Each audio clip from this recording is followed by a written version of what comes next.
Es un seminario, es un seminario muy importante, muy interesante, muy significativo. Y bueno, es verdaderamente un gusto, un placer estar aquí. Y les decía, vamos a ver si tengo bien la película en lo que quedamos, y si no, pues como la tengo, ¿verdad? Que sería como trabajar con ustedes las últimas em, conferencias, los últimos eventos que tuvimos, ¿no? Eso es la verdad, ¿no? ¿Cómo? Trabajar las últimas conferencias que tuvimos. Las del eje 2. Ujú.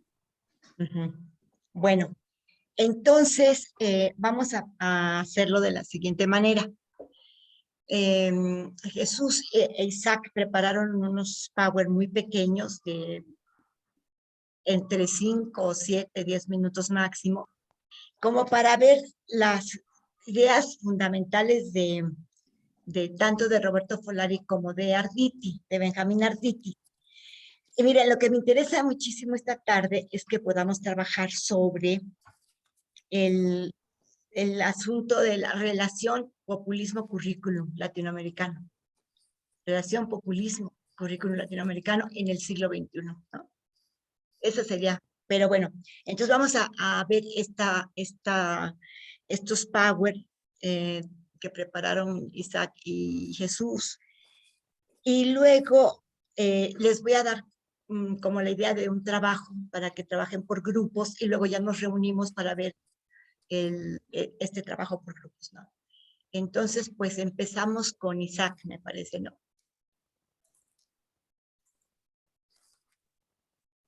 Hola, ¿qué tal? Muy buenas tardes a todas y todos. Sí, voy a compartir la pantalla en este momento. Y bueno, yo les voy a exponer justamente la conferencia que nos brindó Roberto Follari. Y no sé si ya se alcanza a ver bien la presentación. Sí, se ve bien. Muy bien. Sí. Bueno, aquí justamente vamos a rescatar precisamente los temas o ejes principales de la conferencia. ¿De acuerdo? Esta diapositiva fue incorporada por la doctora Alicia Dalva, pues bueno, para hacer esta diferenciación o precisión, mejor dicho, sobre algo que dice el doctor sobre las olas rosas o marea rosa. Este término rosa es en contraposición al color rojo, precisamente propio del socialismo, comunismo, emanada en la Tercera Internacional Socialista, en la URSS. De esta manera, pues justamente la marea rosa con sus olas, observada en el siglo XXI, cuales habla precisamente de dos, ¿no? En el siglo XXI, referida a la fuerza y el regreso de la socialdemocracia, propia de la Segunda Internacional Socialista Progresista y justamente de izquierda, principalmente en América Latina y Iberoamérica. Los gobiernos progresistas y de tendencias de izquierda. Bueno, gobiernos populistas en términos de Ernesto.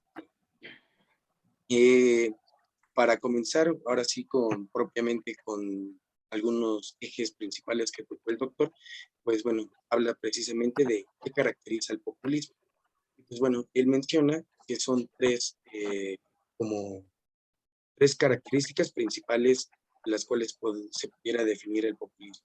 Bueno, el populismo lo caracteriza su liderazgo unipersonal.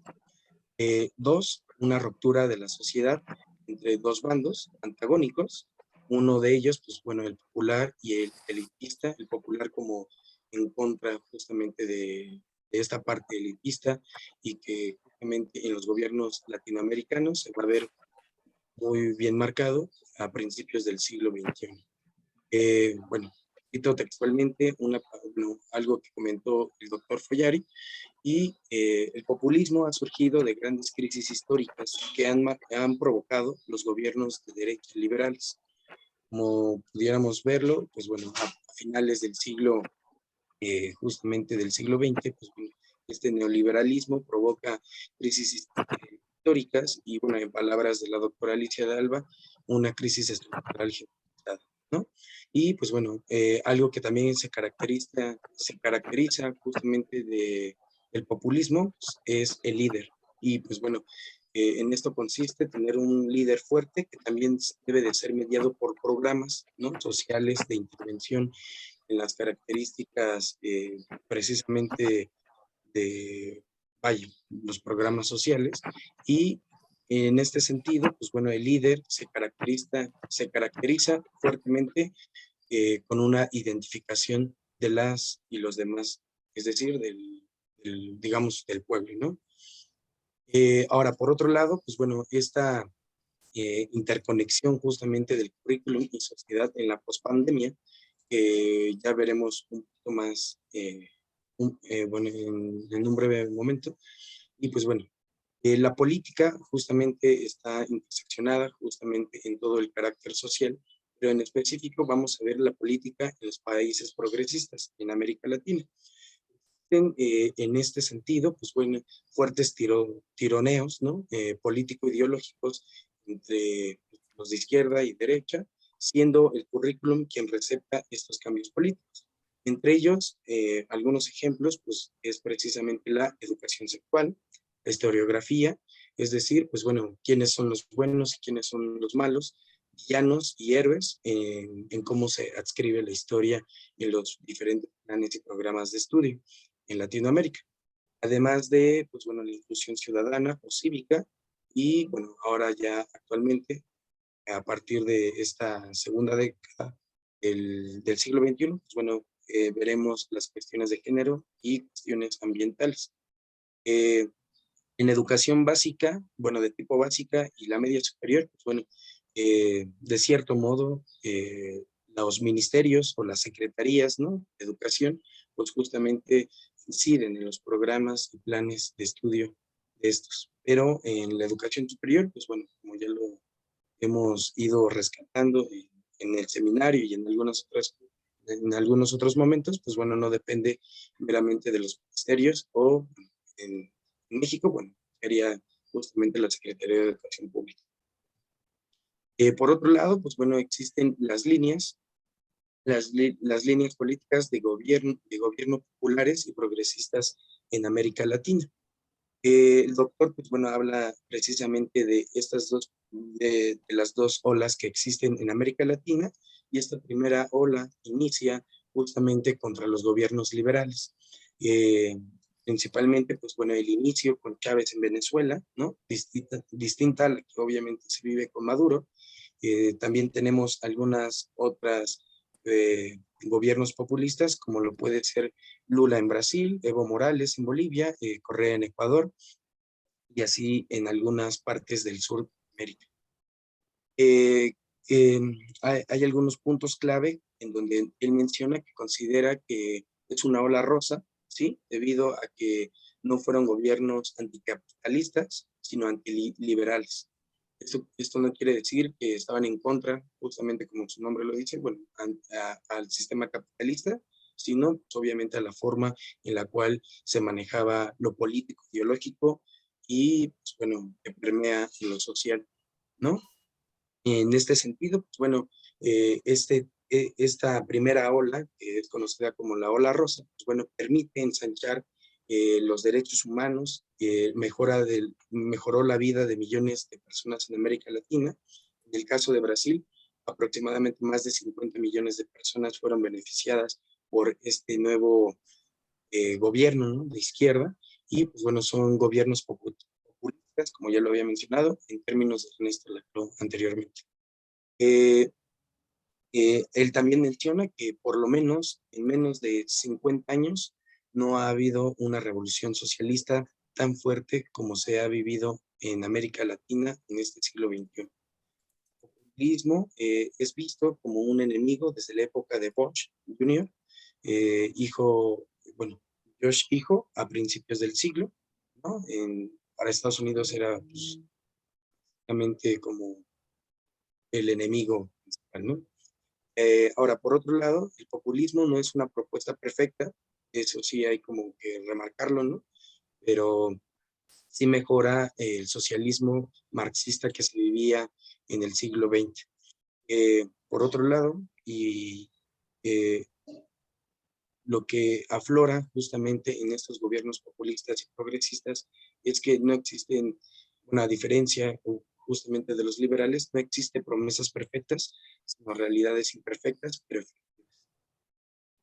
La segunda ola, la podemos, bueno, él la demarca tal cual aproximadamente como desde el 2015, pero a partir justamente ya con exactitud en 2019, porque cambia la política en América Latina, en específico en el sur de América, ¿no?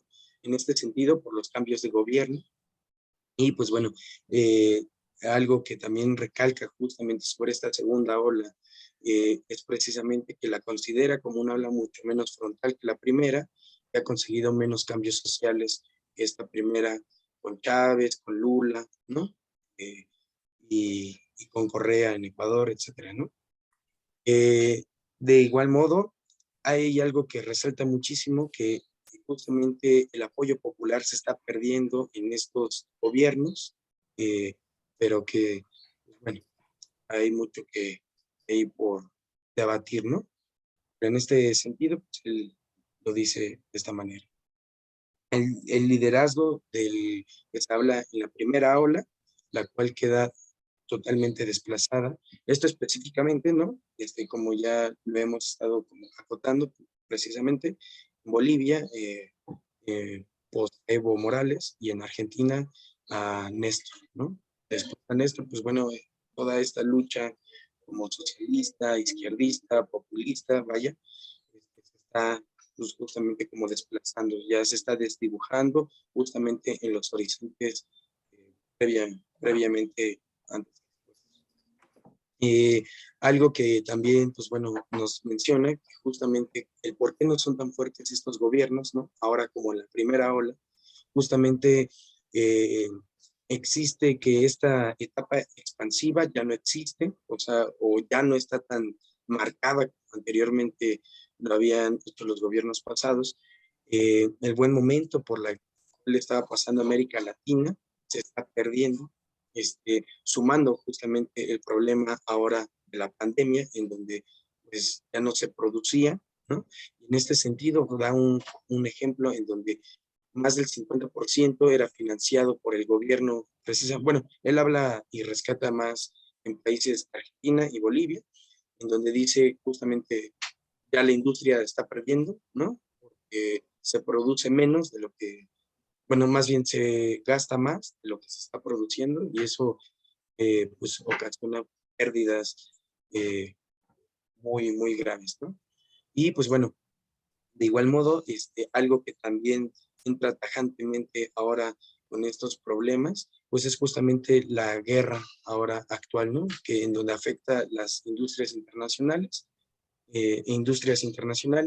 justamente en la invasión, pues, bueno, entre la guerra entre Rusia, y bueno, en la invasión de Rusia a Ucrania, aunque ya básicamente Rusia contra todos, ¿no? Eh, y pues bueno, ahora, un segundo punto, justamente, él menciona que la derecha mundial, ¿no? Se ha encargado de crear un mecanismo en el cual, pues bueno, es justamente muy complejo de desarmar, de desarticular, en tanto que se justifica que el gobierno antecesor, es decir, los de la primera ola, ¿no? Los progresistas populistas que iniciaron en América Latina, pues bueno, es atacado a través de los medios de comunicación y todo esto, que es corrupto, ¿no? Y pues bueno, justamente da algunos ejemplos en donde gobiernos, pues, bueno, los que eran presidentes, vicepresidentes, son encarcelados, algunos exilian, por ejemplo, el caso este, de, de Evo Morales, que vino a México, ¿no? El caso de Lula en Brasil, metiéndolo a la cárcel, y pues bueno, algunos otros ejemplos que también el doctor se encargó. Algunas consideraciones finales justamente en la presentación y todo de lo que nos habló el doctor, pues bueno, existen ahora ya fuertes críticas de izquierda a los gobiernos actuales por las condiciones en las que se está viviendo en el sur de América. Justamente en estos nuevos gobiernos, nuevos cambios ideológicos. Bueno, como ya lo había mencionado, pues bueno, nos receta justamente el programa, ¿no? Y por otro lado, pues bueno, la población está menos satisfecha con el gobierno que, entre comillas, representa al populismo, ¿no? Aparición de nuevas derechas neofascistas, son derechas de libre, bueno, que justamente de derechas de libre mercado, pero que se presentan más fuertemente como libertarios, ¿no? Los nuevos gobiernos configuran una ideología, ¿no? No es el mismo neoliberalismo que apuesta por el pluralismo, que apela a la democracia tradicional, parlamentaria, para legitimar su poder, sino a través de una libertad absoluta. Entonces, justamente, pues esto no lo dice tal cual, pero pudiera decirse que está como en declive, ¿no? Como que hay una fractura justamente de esta ideología política. Y pues bueno, las dos olas constituyen un antineoliberalismo, aunque con sus respectivas características. La primera ola mucho más fuerte, mucho más consolidada, y pues bueno, que los medios de comunicación, las políticas internacionales pues, se han encargado de decir que es lo malo, ¿no? Y cuando no lo es así, sino que todo lo contrario, justamente permitió muchísimos cambios sociales, benefició al sector educativo, económico, social, cultural, etc. Y pues bueno, esto ya sería prácticamente todo por mi cuenta y pues esperamos que hayan sido como a grandes rasgos muy claras estas pequeñas líneas de las cuales nos habló el doctor. Gracias, Isaac. Bueno, te tomaste un poco más de los 10 minutos, pero y la idea nada más es como recordar un poco los puntos centrales, ¿no? No sé, Ana, ¿cómo les podríamos, no sé si les puedan servir estos powers como instrumentos de trabajo ahorita para la cuestión de los grupos? Sí, ¿Cómo se los sí. podemos hacer Si llegar? gustan, Jesús e Isaac, ponerlos aquí en el chat, subir los archivos aquí al chat. Y Ok, y se los... ujú, para que ahí ya los tengan. Bueno, ahora vamos a ver, Jesús, yo le pedí, y creo que sí lo hizo, que se centrara fundamentalmente en en el panorama que nos dio Benjamín Arditi sobre el populismo. Eh, bueno, no tanto en la crítica, porque es una crítica fuerte, habría que dedicarle mucho tiempo para que quedara más o menos clara, ¿no? La crítica al populismo. Ahí la última diapositiva dice algo, pero muy, muy sencillo sobre esta crítica, ¿no? Pero bueno, te escuchamos, Jesús. Trata de ajustarte a los 10 minutos, por favor. Ok. Bueno, buenas tardes a todas, a todos. Eh, es un gusto poder estar aquí nuevamente. Bueno, como señala, todavía no estoy compartiendo. ¿Dónde estás? Aquí. Listo. ¿Ya se ve la presentación? Sí, perfecto. Sí. Muchas gracias. Ya, entonces, como señalaba la doctora Alicia, yo me voy a centrar en de manera contextual, ¿no? Y en la contextualización que hizo el doctor Arditi a propósito de las tres olas del populismo o de los populismos.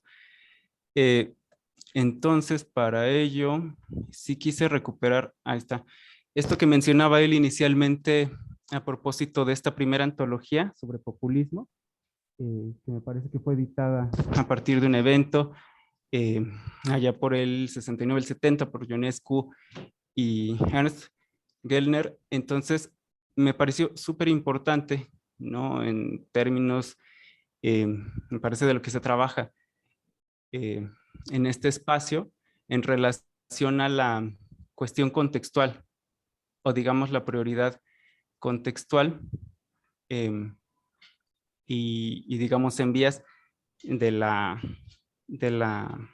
preponderancia de que no hay esencias, ¿no? No hay razones trascendentales últimas. Entonces, en esa conferencia nos contó el doctor Arditi, Berlin, bueno, hizo una mención de que no podíamos, o bueno, más bien de que el populismo no podía, no había un populismo de una vez y para siempre, ¿no? Que tuviera una sola definición. Entonces, el doctor Arditi comentaba que justo lo que señalaba Berlin era que lo primero que había que hacer para pensar el populismo era abandonar la creencia o estas intenciones de corte metafísico, ¿no? De un solo tipo, de un tipo ideal, puro, de populismo. Y que entonces, bueno, después de eso él se apoyó de toda una cuestión acerca de un planteamiento lacaniano para justo decir o digamos ya dejar sentado el hecho de que no había que preocuparse por la búsqueda o por buscar la esencia o las esencias de los fenómenos, ¿no? Insisto, esto yo lo quise recuperar a propósito de lo que a mí me parece la importancia y la primacía de lo contextual, de que no hay cuestiones puras, esenciales en lo social. Bueno, seguido de esto hubo, igual en este primer momento, el doctor Arditi, él no lo dijo así, a mí me pareció que, no, él comentó que había desde el inicio, ¿no? Él lo dijo una diversidad de sentidos, de propuestas en toda la literatura acerca del populismo. Entonces a mí me pareció justo eso, ¿no? Una proliferación de sentidos acerca del significante populismo. Incluso él mencionó que esa era, entre otras, una de las razones por la cual él se había dedicado a escribir este libro, que estaba en vías de búsqueda de editor, etcétera. Entre toda la literatura sobre populismo, y él mencionó un referente desde el cual partió para justo abordar esta clasificación de las tres olas. Mencionó que la primera es conocida como la ola clásica, aquella que se llevó a cabo, o que justo, ¿no? Que ordenan como que tuvo lugar en los años 40, 50, entre otros, mencionó él a estos personajes o bueno, estas figuras que están aquí en esta lámina. Yo intencionalmente quise, igual insisto en este énfasis contextual, o me atrevo a decir cronotrópico, puse con toda esa intención los periodos de las presidencias, en este caso de Perón en Argentina, Vargas en Brasil, el general Cárdenas en México, el general Ibáñez del Campo en Chile, ¿no? De Gamal Abdel Nasser en Egipto, que incluso el doctor Arditi comentó que también, ¿no? Si bien no era de la geografía de la región latinoamericana, por ciertas características que digamos se desarrollaron en todo aquel movimiento de Nasser, podía entrar en esta primera ola. Entonces, un poco como para, insisto, ubicar espacio temporal significativamente, quise poner estas fechas. Y bueno, eso, el doctor Arditi comentaba que las características que, digamos, la literatura sobre populismo da a esta primera ola, de acuerdo, ¿no? Como a la forma en cómo se desarrolló o se desarrollaron estos diversos gobiernos, es que comportaba un orden verticalista, personalista, centrado en la figura líder, y que se caracterizaba o tenía un especial desarrollo sobre la redistribución y la inclusión. Él también es un paso, a propósito, o un énfasis, Arditi, en el peronismo, ¿no? Y que esta cuestión de la inclusión de los trabajadores en términos de brindar, bueno, no, de construir más bien, construir todo un marco de seguridad social, de obra social, era algo que había que le había caracterizado. La segunda ola que comentó el doctor Arditi, dice la literatura corre o comprende aproximadamente los años que van de 1980 al 2000. Él identificó que hay un problema ahí terminológico, ¿no? Ya que se juega entre estos dos términos de neopopulismo o populismo neoliberal. Él destacó particularmente a Collor de Mello en Brasil, a Fujimori en Perú, a Carlos Saúl Menem en Argentina. Nuevamente, con toda la intención, quise colocar estos años, ¿no? O los años de la, digamos, presidencia formal de estas tres figuras. Nuevamente, el doctor Arditi comentó que en este horizonte de ordenamiento, algunas características en el marco también del avance del orden, del paradigma de las políticas neoliberales. Estos gobiernos se caracterizaron por llevar a cabo políticas de ajuste, subordinarse también a las políticas del Fondo Monetario Internacional, a la liquidación de activos públicos, etcétera. Insisto, esto así como una fotografía. La tercera ola, comentaba el doctor Arditi, la tenemos muy asociada o está asociada en la producción, en la literatura sobre populismo, a un populismo como un populismo de izquierda. Él mencionó que el punto que considera la literatura como inicial de esta tercera ola fue la elección de Hugo Chávez en Venezuela en el 98, y que justo marca ya como digamos, esta tercera ola en ciernes del siglo XXI.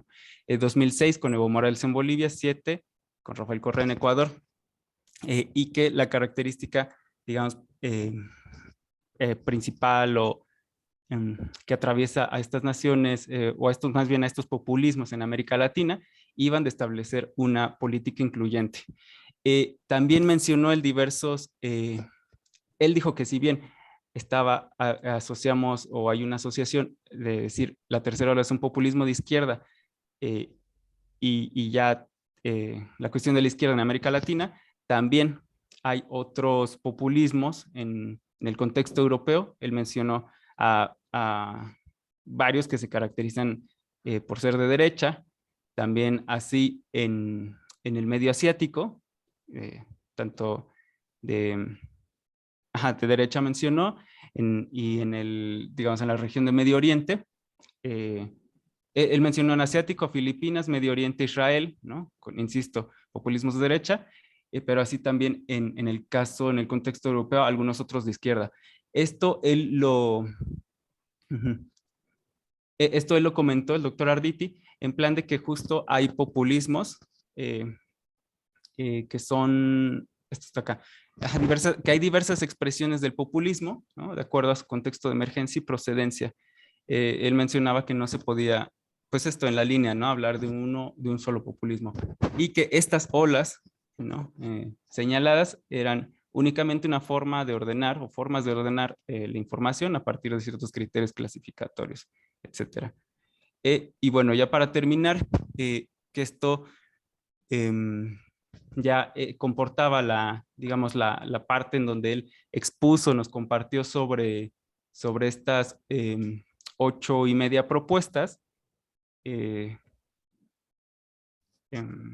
Decía, bueno, una que él reconocía, que el doctor Arditi reconocía o consideraba que únicamente la primera ola, la del siglo XX, años 40, 50, era la que había sido realmente un populismo. Y bueno, como parte de me parece que las primeras 3 críticas eran justo que ya el populismo era algo que estaba caduco, ¿no? Que ya había llegado a su fin, y que había entonces que ocupar el término en otros términos. Bueno, y ya, nada más, uno de los aspectos nodales que critica Arditi a Laclau, o que critica, es que considera que toda organización política en su estructuración es populista, ¿no? O sea, que justo Laclau decía que la estructuralidad de la organización política era nada más y nada menos populista. En fin, como mencionó la doctora Alicia, el énfasis estaba en la parte de las olas, no en toda la elaboración crítica o de estas 8.5 propuestas del doctor Arditi. Y bueno, muchas gracias. Esto nada más fue eso, ¿no? A manera de resumen, unas cuantas líneas. Muchas gracias. Muchas gracias, Jesús, muchas gracias. Bueno, pues vamos a continuar con el ejercicio, pero antes quisiera hacerles como una referencia autobiográfica. Cuando yo estaba en la carrera, había muchas, como también las hay el día de hoy, ¿verdad? Creo que menos explosión, sí, mucho menos que en ese momento, de organizaciones políticas, algunas clandestinas o todas o la mayoría de izquierda. Y a mí me interesaba mucho, yo me considero una persona de izquierda de toda la vida, y entonces yo quería saber cuáles eran estas diferencias, porque había tantas, ¿no? Por ejemplo, ¿por qué si tanto Siqueiros como Diego Rivera eran comunistas? ¿Por qué uno mata a Trotsky? Pero no lo mata, no mata, que hizo un intento, pero el asesino fue otro, no. ¿Y por qué el otro defiende a Trotsky, por ejemplo, no?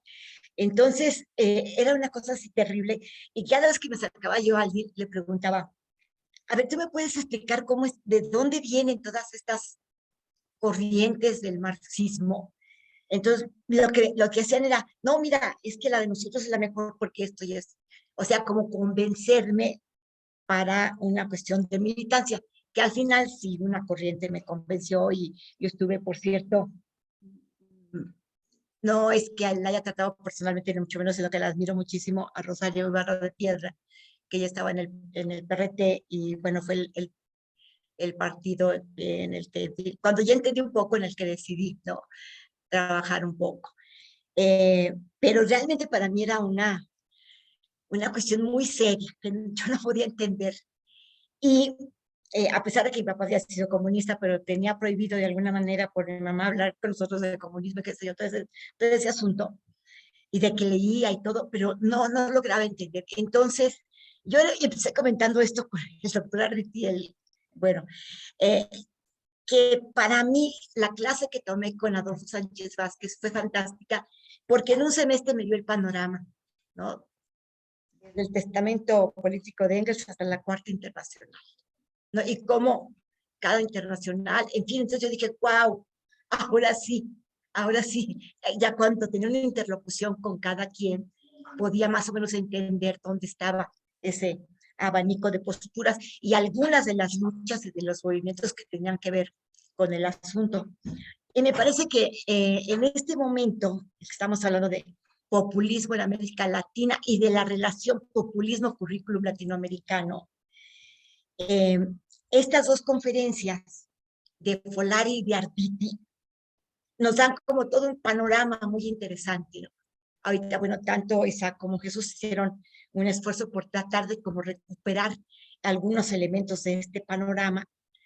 Por ejemplo, para Folari es claro que el populismo está vinculado con la izquierda, con el pensamiento socialista.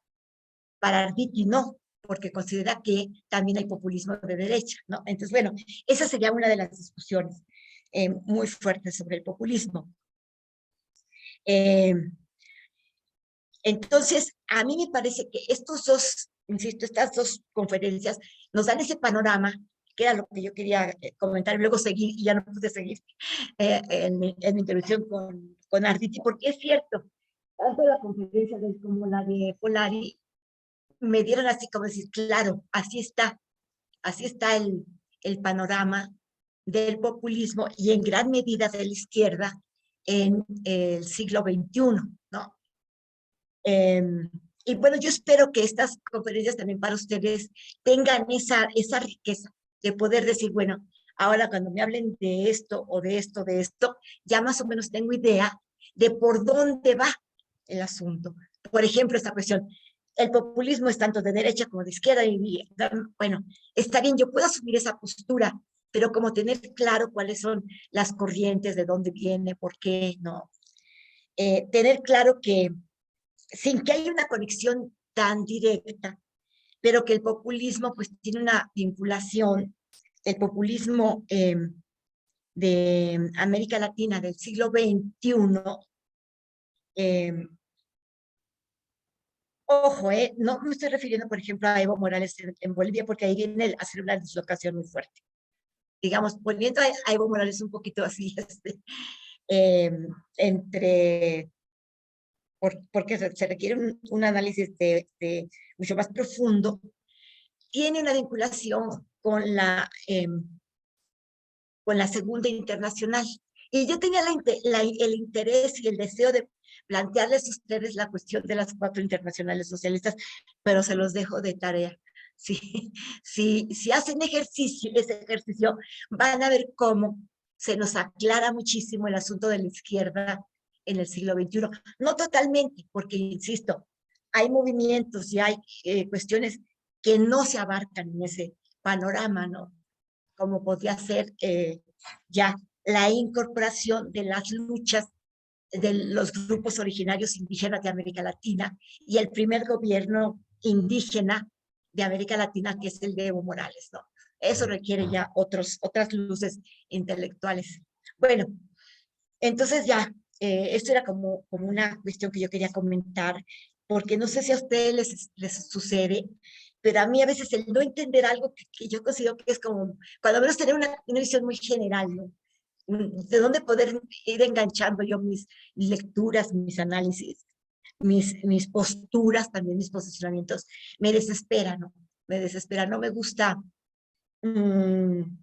estar en una postura o en otra si no tengo como algunos elementos. Por ejemplo, si me interesan 2 o 3 posturas, bueno, y como eso que me sucedió cuando estaba en la universidad, ¿no? Bueno, entonces, espero que hayan sido de esa riqueza también para todas ustedes, para todos ustedes.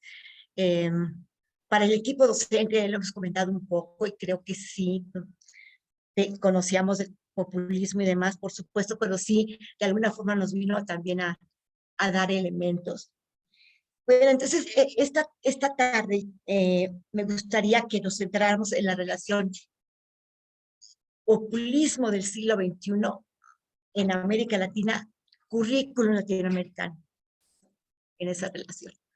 Para lo cual les voy a pedir, se nos está poniendo la doctora Berta Orozco y lo voy a mencionar en voz alta.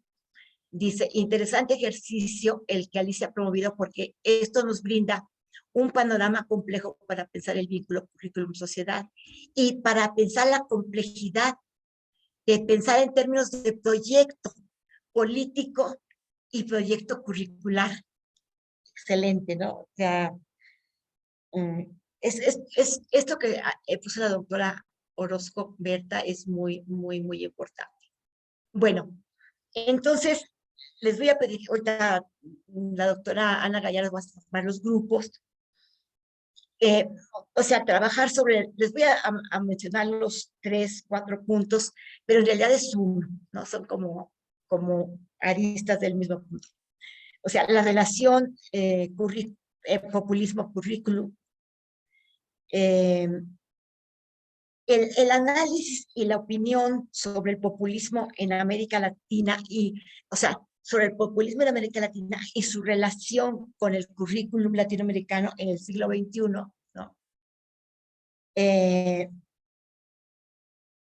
Pues nada más son esos 2 ejes. Bueno, es que era populismo, ¿no? O sea, como recuperar este panorama grande que nos da en Arditi y Colón. Luego, relación populismo-currículum, o sea, grosso modo, y análisis. Este sería el punto, en lo que me gustaría que se centrara, ¿no? Análisis, y no necesariamente todo análisis lleva elementos de la opinión, ¿verdad? Pero centrarse más en el análisis que en la opinión, pero sí puede ser la opinión y los comentarios sobre esta relación. Populismo en América Latina en el siglo XXI y currículum latinoamericano. Yo creo que es importante, bueno, explorar hasta donde sea posible en este momento, ¿no? Porque no somos especialistas en el tema, pero sí explorarlo de acuerdo a nuestro conocimiento y a nuestras experiencias. Y como un elemento importante son estos, como cuáles son los logros y los avances, los beneficios del populismo en este siglo XXI para los países que lo han tenido, ¿no? O que lo tienen. Ya sabemos que la primera ola rosa no es lo mismo que la segunda ola rosa. La segunda está como más desteñida, pero bueno, está también, está ahorita en algunos países. Por cierto, entre paréntesis, no lo tienen que retomar, si alguien lo quiere retomar, ni Folari ni Arditi tocaron a, a lo que sucede ahorita en México, ¿no? En todo caso, mm, cómo podríamos considerar el gobierno de Andrés Manuel López Obrador, ¿no? Bueno, eh, vinculado de alguna manera con esto, es este asunto de cuáles serían como los beneficios, pero no se metan a México, por favor. Bueno, si quiero hacer alguna cosa muy breve, pero no porque estamos demasiado ahorita dentro de, lo podemos hacer si el equipo docente en pleno quiere, lo podríamos hacer en algún momento, un ejercicio sobre esta relación, ¿no? En México. Pero sí, ¿cuáles son los beneficios del populismo? O sea, los logros, los beneficios de este populismo del siglo XXI en América Latina. Y me estoy acordando de que no me acuerdo qué año fue cuando nos invitaron en Nueva York, en el Teachers College de Columbia University, ¿no? Hablar sobre currículum en América Latina, y la verdad que sí era un problemón, ¿no? Porque precisamente por todo esto que ya en el 2022 se puede, está mucho más simbolizado. Pero también pueden trabajar lo contrario. O sea, más allá de que ustedes estén de acuerdo o no, ¿cuáles serían las tesis o los fundamentos de quienes critican tanto al populismo, ¿no? Bueno, este sería el ejercicio. Ahorita son las 5:55. Entonces, trabajar 40 minutos sobre el asunto y nos vemos a las 6:35 o 6:40. 40 Para luego, minutos de trabajo. sí, Ok. grupos de trabajo, para luego ya exponer lo que cada grupo. También les voy a pedir que lo hagan de manera sintética, 5 minutos, de 5 a 7, para que nos dé tiempo de trabajar con la exposición de todos los grupos. Ok. Bueno, Ana, están en tus manos. Entonces, vamos a hacer equipos al azar y pues yo calculo que estaría bien como de unas 4 o 5 personas para que hagamos 6 equipos más o menos. 6 por 4. Sí, somos 25 menos el equipo docente. Y y bueno, pues ya están las sesiones.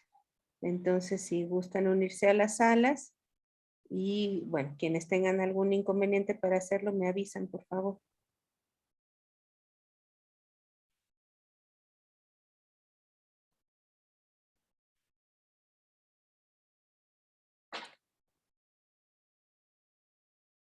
Isaac y Jesús van a participar del ejercicio. Sí, que participen. Ok.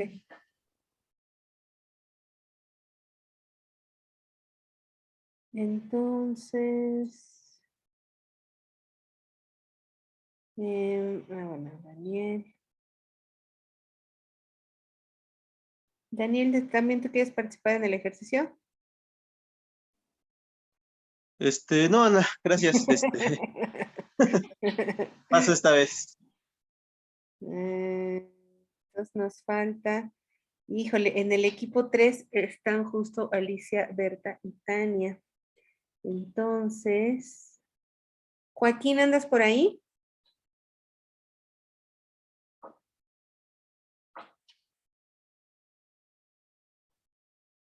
para moverlos, porque bueno, Joaquín, entonces lo voy a mover a la sala 4. Yo no quiero participar porque si no se va a centrar el foco de la atención. Mejor hasta después visito Sí, ya sala los para comentarios. no acaparar la palabra y mejor dejar al grupo, por eso. Ya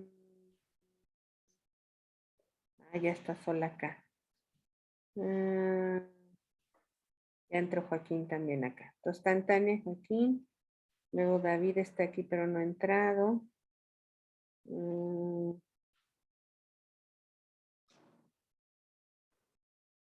Hola, doctora Ana. Hola. Es que ya no escuché su comentario. Me fui a la sala, entonces. Sí, era para preguntarles eso, que si iban a incorporarse al ejercicio y nos dijo Alicia que sí. Entonces, bueno, adelante. Bueno, muy bien. Gracias. Gracias. Sí, doctora.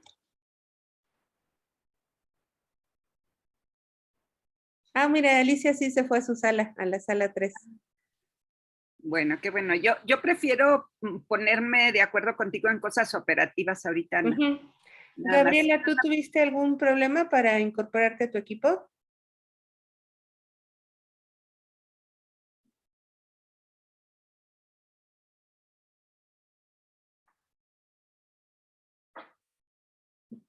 Gabriela, ¿andas por ahí?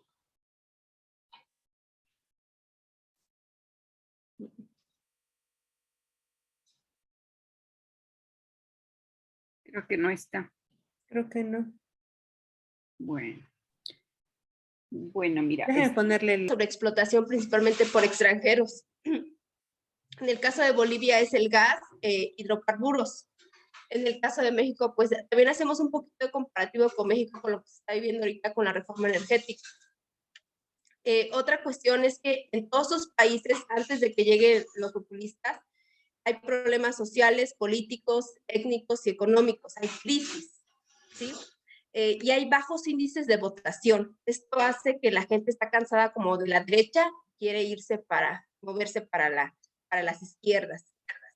En el caso de Bolivia hay una cuestión que hubo una elección anticipada para que llegara Evo Morales en el año 2006. Y pues esto hace como que se vuelva aún más popular, ¿no? Aunado de que hay índices altos de analfabetismo, mayormente en mujeres y en mujeres indígenas, ¿sí? Ahí hacemos, revisando lo del caso de Bolivia, primero se hace una modificación de leyes, de reformas, y ahí hay una ley que se llama la Avelino Sinadi y el Lizardo Pérez. Esa es la ley que hagan de cuenta. Nosotros lo hicimos comparativo con el artículo 3 de la Constitución. Se modifican las leyes, se hacen reformas, y en algo que podría decirse que es algo beneficioso es que del 2007 al 2010 se sustenta el analfabetismo en 1.23 millones de personas. O sea, pasan de ser analfabetas a ser alfabetizadas. Y se hacen algunos programas. Hay un programa audiovisual cubano que retoman, es decir, se van retomando programas de otros proyectos latinoamericanos. Y hay un bono que se llama Juancito Pinto en Bolivia, y ese bono pareciera que aquí se llaman las becas Benito Juárez. Por ahí vamos, por ahí el asunto. Hacen programas post-alfabetización.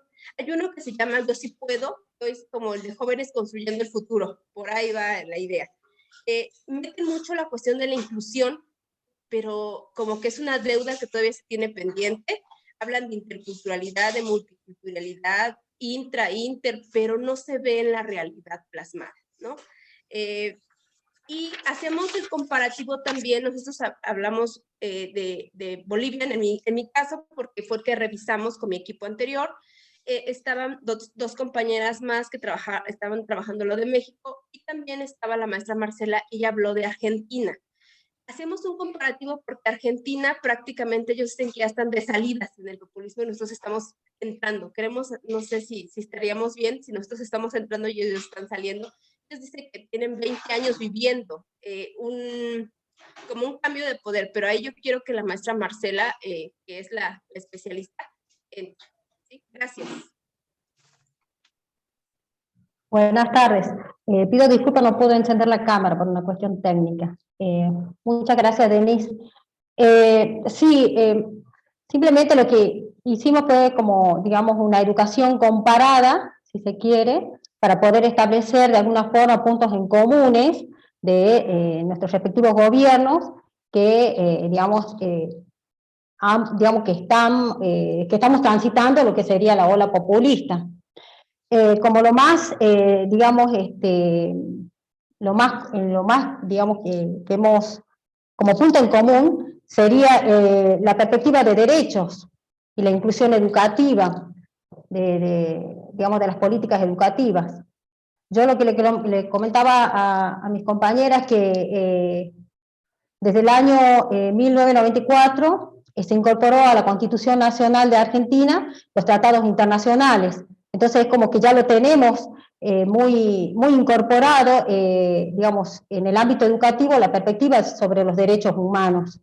El currículo latinoamericano está basado sobre esos tratados y principios fundamentales, entonces, digamos, se están desarrollando esas políticas educativas. Por ejemplo, tenemos lo que es interculturalidad, lo que es género, bueno, otras problemáticas que hacen digamos, a nuestra región. Digamos, también como punto de encuentro, que estos, digamos, gobiernos populistas, haciendo este análisis en nuestro encuentro, es como que, digamos, un gobierno toma parte de esa política y lo trata de incorporar en su país. Por ejemplo, Denise nos nombraba algunos, digamos, dispositivos o de políticas públicas para la inserción y paliar un poco la situación económica en este caso, de la franja etaria de los estudiantes, y en este caso, acá en Argentina también hay muchos dispositivos digamos, pedagógicos y económicos para que los alumnos puedan, digamos, poder garantizar el ingreso, permanencia y egreso dentro del sistema educativo nacional. Y bueno, otro punto que también, por lo menos aquí en Argentina lo que se está dando, digamos, es un gobierno que se está debilitando, gobierno populista que se está debilitando, pero porque hay dos factores fundamentales que se dieron, que es el tema de la pandemia, y por lo tanto esto, digamos, dio lugar a una crisis económica muy profunda que se está evidenciando aquí en Argentina. Hay una cuestión, bueno, esto es en lo personal, ¿no? Haciendo un análisis en función de estos factores, digamos, que atraviesan el currículum latinoamericano, que muchas veces el currículum en el caso de Argentina está muy bien posicionado en función de, digamos, de estas perspectivas de derechos humanos y en los recursos humanos, porque Angélica nos hizo un comentario que a pesar de que las políticas de estados estén debilitadas, contamos con recursos humanos que llevan a cabo o tratan de cumplimentar digamos, las normativas nacionales y jurisdiccionales. Y yo creo que digamos, es importante esto, ¿no? De cómo hemos sostenido los docentes el currículum durante toda la pandemia, y aún la seguimos sosteniendo.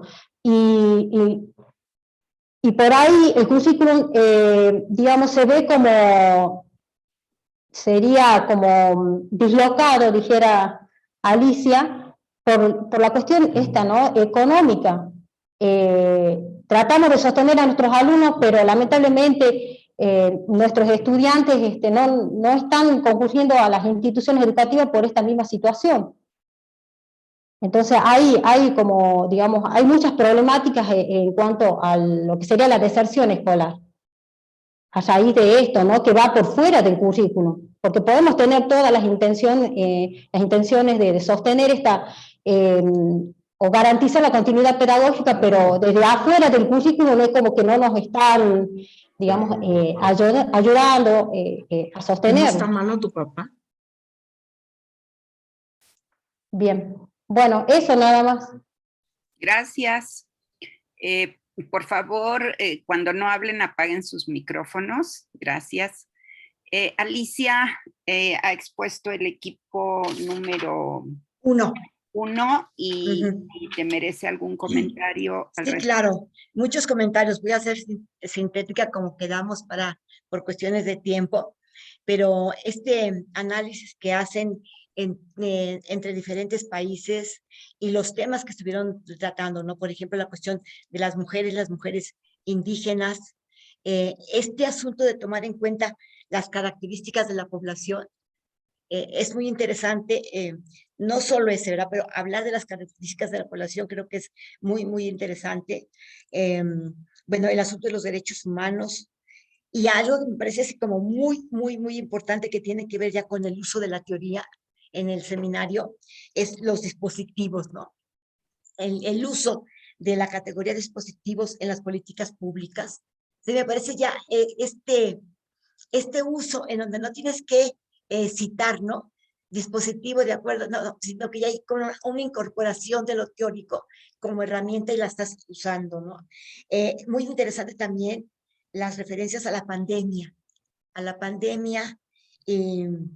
varias referencias y en particular, claro, la cuestión de la deserción escolar. Entonces, como un equipo muy vinculado en el momento que estamos viviendo y también, desde luego, con una cierta perspectiva histórica en el siglo XXI y articulando y analizando diferentes países, ¿no? Particulares de, bueno, Argentina, algo de México. Bien. Bien. Muchas gracias, Alicia, por tu comentario para el equipo 1. Nos vamos ahora con el equipo 4. ¿Quiénes conforman el equipo 4, por favor? ¿Y quién nos va a relatar el trabajo del equipo 4? Bueno, estuvimos la compañera Vero Luna, Isaac Cervantes y una servidora, Carmen Saldaña. Y a lo primero que nos enfrentamos fue a que la doctora Alicia de Alba nos invita a reflexionar sobre cuestiones que son muy amplias, muy complejas, y nos pusimos en el aprieto de por dónde empezar. Así es que tomamos la decisión de retomar como el primer hilo de discusión que nos planteó la doctora y darle un poco salida con nuestras reflexiones. Recuperamos evidentemente la experiencia de la discusión pasada respecto a los países que tuvimos oportunidad de aproximarnos. Y por supuesto los 3 mexicanos, pues también recuperando un poco la historia de México. Y bueno, pues hilamos algunas ideas y nuestro colega Isaac hará la síntesis de esas reflexiones. Vero está enferma, tiene una enfermedad de garganta y entonces por eso no pudo participar. Bueno, que se mejore. Con la voz. Bien. Con la voz, pero discutió todo el tiempo con nosotros. Sí. Muy bien. Muchas Isaac. gracias, doctora Carmen y doctora Berta. Bueno, primero que nada, pues bueno, partimos justamente de señalar para nosotros qué significaba el populismo y ya posteriormente hacer esta relación de currículum y sociedad. Bueno, el populismo, o mejor dicho, los populismos han sido movimientos en América Latina, político-ideológicos, que surgieron a partir del siglo XX. Y más específicamente, bueno, a partir de a partir de los años 50 en adelante, ¿no? Dentro de sus orientaciones políticas existe o se encuentra la ayuda a los pobres, ¿no? Entre comillas, claro. Encontramos que en muchos sectores se usa esta noción de populista como algo despectivo, ¿no? Pero es algo que ya el doctor Folari ya nos había comentado, ¿no? Por esta idea esta idiosincrasia que ha creado particularmente Estados Unidos, ¿no? Y pues bueno, la relación entre currículum y sociedad que nosotros enfatizamos, y precisamente en el siglo XXI existe una idea, sujeto que se pretende formar, que se fundamenta en reformas constitucionales. Al mismo tiempo existe una obligación de estos gobiernos en la negociación con los sectores empresariales, ¿no? De igual modo, pues bueno, nos surgió como esta interrogante, ¿no? Reflexionar nuestro ahora, en este presente, cuál es el ideal de sujeto a formar en las últimas 2 olas del populismo y actualmente en el contexto de pospandemia, ¿no? Que si bien es cierto que en esta relación entre currículum y sociedad se ha enfatizado justamente en los derechos humanos y se encuentran presentes, por lo menos a nivel discursivo, el reconocimiento de grupos interculturales, ¿no? Y originarios, la plurinacionalidad, y hay una búsqueda para seguir justamente sobre estas líneas de trabajo. Ya casi para finalizar, pues bueno, los cambios curriculares solamente podrían identificarse si existiera una continuidad, como en el caso de Brasil con Lula, ¿no? Y después con Dilma, ¿no? De otra manera, encontramos periodos realmente fragmentados o fracturados, en los que se intentan cambios trascendentales que no llegan a concretarse a un nivel áulico, ¿no? Y bueno, ya por último, pareciera que los gobiernos populistas actuales, ¿no?, están más preocupados por cumplir las expectativas macroestructurales y o macrosistémicas, dejando a un lado los cambios en las particularidades que necesitan mayor atención. Esto es específicamente en los gobiernos actuales, a los que, bueno, ya el doctor Polari ya nos había dicho mención, ¿no? Pues bueno, ya con esto concluiríamos nuestra pequeña discusión en grupo. Gracias. Muchas gracias. Creo que con esto concluye el equipo 4, ¿verdad? Sí, el Sí, es equipo correcto. 4. Sí, exactamente en 5 minutos. Muchas gracias, Carmen, Isaac y se me fue Vero. Vero. Vero, ajá. Adelante, Alicia, ¿qué te merece en cuanto a comentarios esta exposición? Bueno, también muchos comentarios, también voy a ser breve. Es un equipo que habla también de la complejidad, de procesos amplios, complejos, pero ya es el segundo equipo que habla del asunto de la complejidad, lo cual me parece también muy importante. Habla directamente del populismo, lo vincula, por ejemplo, al asunto de los pobres, que creo que es interesante, ¿no? Estas articulaciones ya con cuestiones, podríamos decir, bueno, eh, concretas, específicas de las realidades y el carácter despectivo de algunos sectores cuando se habla de populismo, ¿no? Creo que esto nos llevaría a ciertos análisis de, bueno, cuáles sectores estarían de acuerdo con los populismos y cuáles no, en fin. Y por ahí se tocó de manera como tangencial, pero importantísimo, también la negociación con los sectores populares, perdón, empresariales, que esto es una cuestión muy importante por la cual estas oleadas de populismo en América Latina del siglo XXI se consideran rosa en lugar de rojo, ¿no? En lugar del comunismo rojo. Entonces ahorita es como lograr mejores formas de vida, mejores niveles, sin llegar a las luchas armadas, ¿no? Y eso implica la negociación con los... parece sencillo, pero es muy importante y muy interesante con los sectores empresariales. Otra cosa que me parece muy interesante es esto de cómo en muchos países hay como espacio, como una fragmentación, porque llega un gobierno, luego llega el otro, en fin. No tenemos tiempo de abordar, pero como dices tú, Berta, son como hilos que van quedando, ¿no? Ahí esto ya y esto también como un hilo, incluso para pensar esta relación entre lo macroestructural y lo particular de poner más el ojo en lo macroestructural, ¿no? Y su vinculación también con el liberalismo y neoliberalismo, en fin, y lo particular y qué implicaría, en fin. Yo creo que sí, van saliendo como muchos hilos se van retomando hilos también, ¿no? Trabajados en el seminario. Sí, Alicia, muchas gracias. Muy interesante tu comentario como en los anteriores equipos.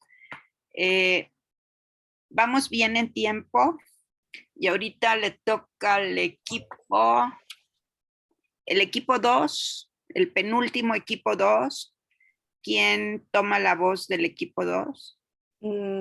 Hola, yo voy a hablar por nuestro equipo y bueno, ellos van a complementarme, ¿no? Sí, María del Carmen.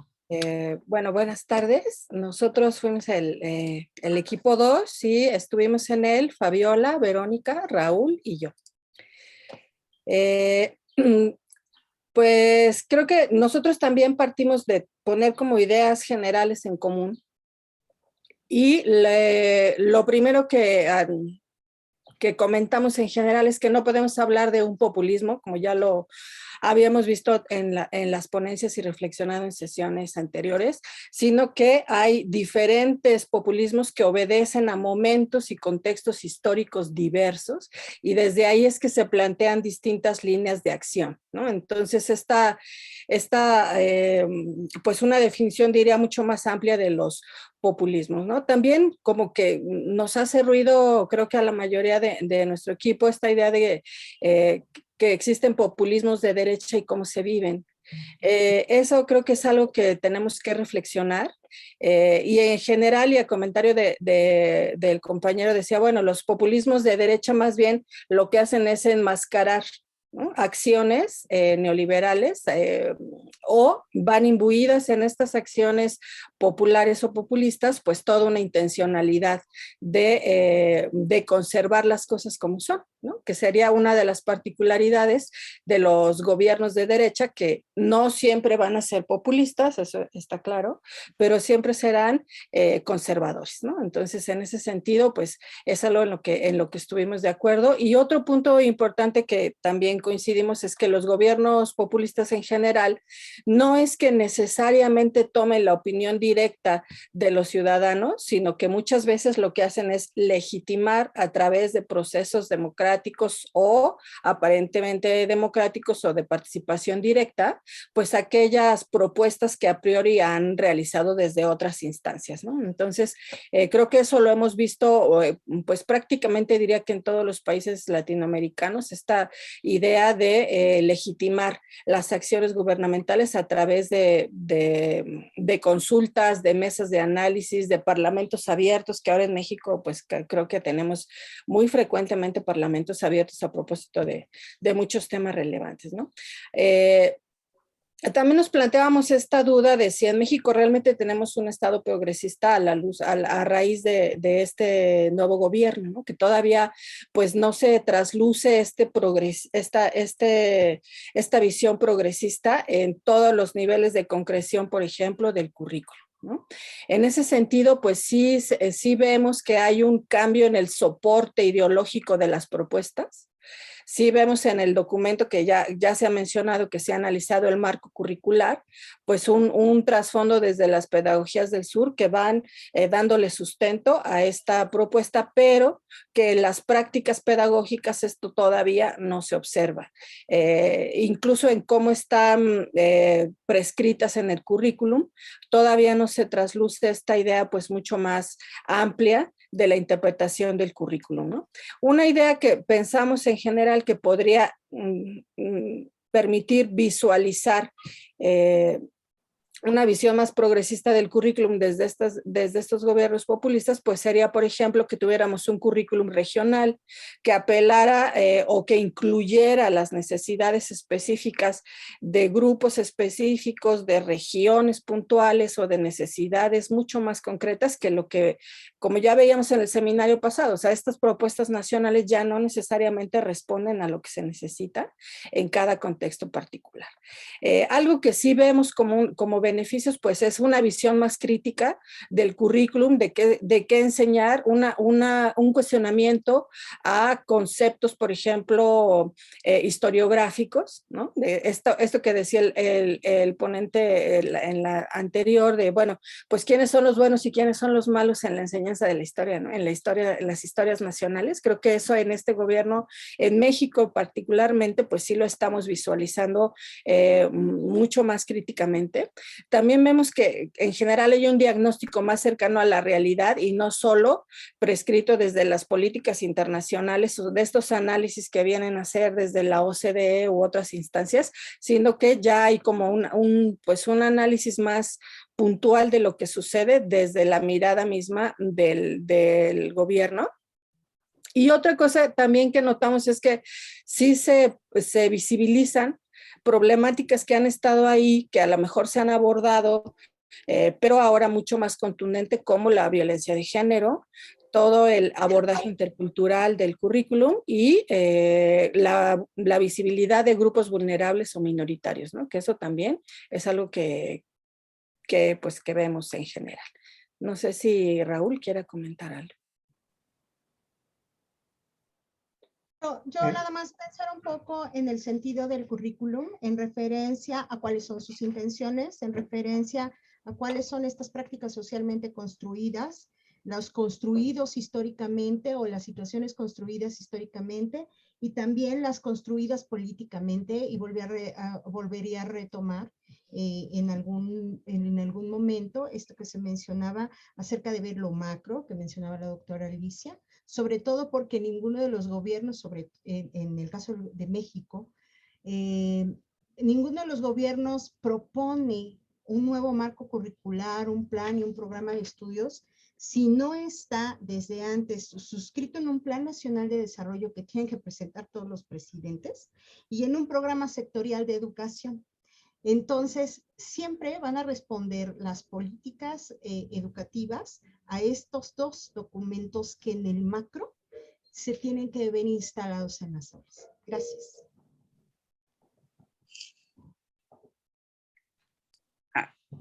¿Alguien más o nos pasamos al comentario de Alicia? Pues de mi parte ya, y pues muchas gracias. Bueno.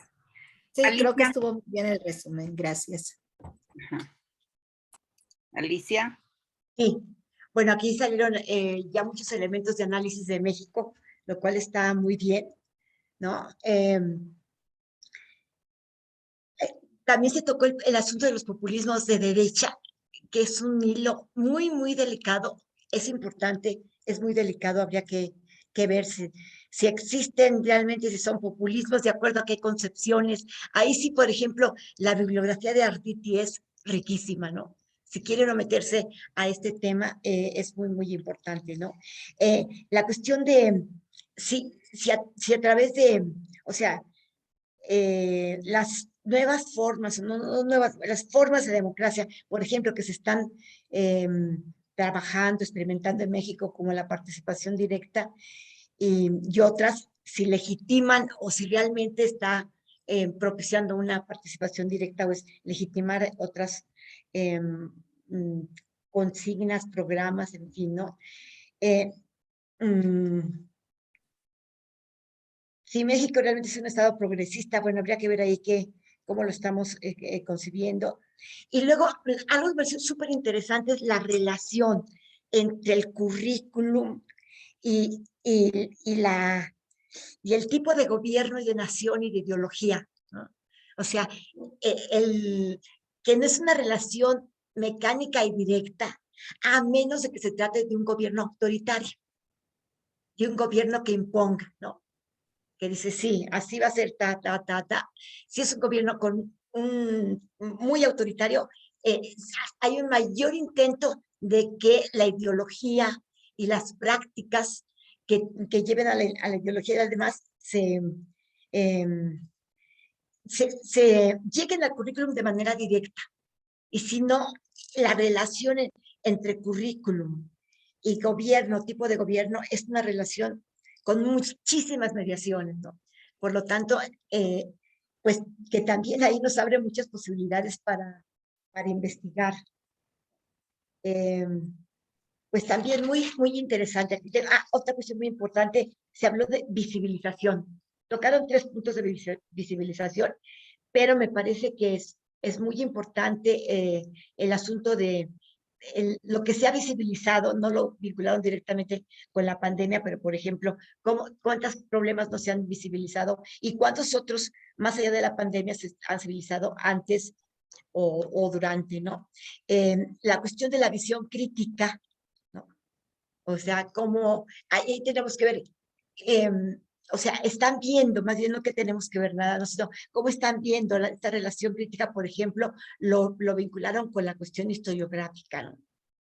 El hablar de cercano a la realidad, o sea, más lejano, por ejemplo, de la OCDE y más cercano a la realidad de nuestros países también me parece que es algo muy importante. Pedagogías del Sur, o sea, es también una referencia muy importante, epistemologías del sur, pedagogías del sur. Y bueno, insisto que la cuestión de las articulaciones, las relaciones, tipo de relaciones entre por ejemplo, el proyecto de nación, hablando de México, y el currículum, y que decía por ahí, me parece que Verónica, que están el plan, el plan, digamos, del gobierno y luego del sector educación, ¿no? Como dos elementos por los que baja, digamos, el proyecto. Pero habría también eso que visibilizarlo, que trabajarlo con experiencias, ¿no? Bueno, son muchos aspectos, pero esos son algunos. El currículum regional, que me parece que es una discusión también muy importante. O sea, cómo vincular, me voy a referir a México, pero puede tocar a América Latina, desde luego, ¿no? Vincular lo regional con lo nacional. Ya, sin entrar al problema de los estados-nación, ¿no? Pero esta vinculación de lo regional con lo nacional. Bueno. Gracias, Alicia. Pues nos queda el equipo 3 que cerrará con broche de oro esta ronda. El equipo 3, ¿quién tiene el micrófono? Yo. Joaquín, adelante, Joaquín. Pues bueno, en la primera parte estaba trabajando únicamente con Tania, después se unió esta Guadalupe, Gabriela y... Ay, olvidé tu nombre. Heidi. Heidi. Al principio estábamos trabajando acerca de algunas nociones relacionadas a los textos derivados de los países que nos habían tocado. Pero después nos empezamos a centrar en el tema del populismo. ¿Qué se habló? Al menos lo que se proponía era hablar acerca de lo que se entendía desde un principio y lo que nos hicieron entender que era populismo desde antes de la llegada de este nuevo gobierno, específicamente hablando de México. Nosotros lo dividíamos al menos en tres partes, ¿no? Que era desde los partidos políticos de oposición, los que ahora son oposición. Segunda, los actores empresariales con este cierto grado de temor porque fueran a perder este poder discursivo, este poder entre la sociedad, y también parte de organismos no gubernamentales, como puede ser el caso de Mexicanos Primero, quienes articulan también esta parte del discurso poderoso en sí mismo para frenar cierto tipo de llegada a lo que fue este gobierno, ¿no? Entonces, se mencionaba acerca de el terror que causan en cierta parte de la sociedad al carecer de ciertas nociones reales o de un discurso que nos permite entender qué es populismo, ¿no? Entonces, he hablado de un populismo, desde mi perspectiva, hasta este punto, vacío, ¿no? No existe como tal un gran engranaje o un gran trabajo detrás del populismo para atacarlo.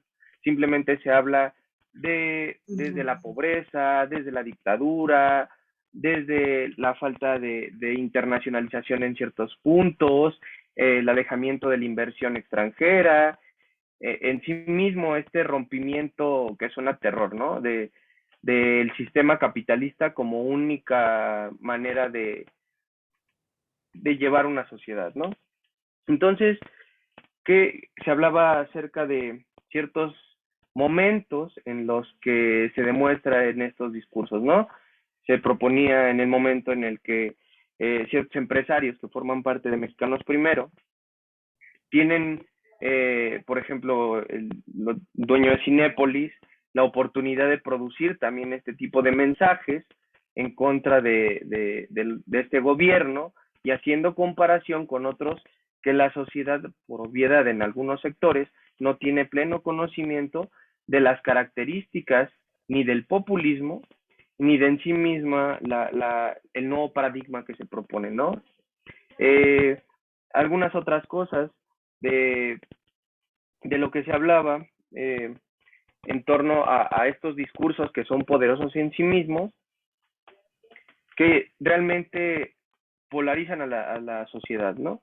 De cómo se polariza la sociedad mexicana y dando como resultado estos, yo lo llamaría también como, no sé, revelar realmente la sociedad que se identificaba con este tipo de percepciones meramente elitistas, en algún grado clasistas, racistas. No sé qué más quieran agregar mis compañeras también. El equipo 3, ¿alguien quiere agregar algo? Hola, buenas noches. No, Hola. creo que Joaquín pudo interpretar nuestros diálogos y quizás algo para aportar a lo que ya ha expresado es realmente volver a lo que dice Alicia, la complejidad del término y todos los hilos que desprenden ese término, por lo cual también nos sucedieron muchas preguntas y la primera, a partir de la cual comenzamos nuestra discusión, que fue esta tan simple como es qué se dice cuando se dice populismo, cuáles son las representaciones que se construyen a partir de ese término. Se dice clientelismo, se dice asistencialismo, o bien se dice igualdad, oportunidad, creación de condiciones que igualen. ¿Cuáles son los alcances de ese estigma negativo que tiene este término y cómo un discurso construye una determinada realidad? O sea que fuimos por, digamos, la semiótica del término. Y lo más interesante quizás es que quedaron hilos que no pudimos atar, sino que nos llevan a interrogarnos acerca y a profundizar el tema. Y especialmente en esto de los populismos de izquierda y los populismos de derecha. Y hay algo que Joaquín expresó y nos pareció muy interesante, que es cómo construye el miedo este término y cómo se nutre la oposición para crear su discurso a partir de este miedo. Bueno, muchas gracias. Gracias, Guadalupe. Adelante, Alicia, con tu comentario. Wow, pues muy interesante, ¿eh? Entraron como de lleno al populismo, a la cuestión del populismo en México, y no solamente el populismo en México, cómo determinados sectores producen y van creando un discurso, entonces un discurso, una realidad, ¿no?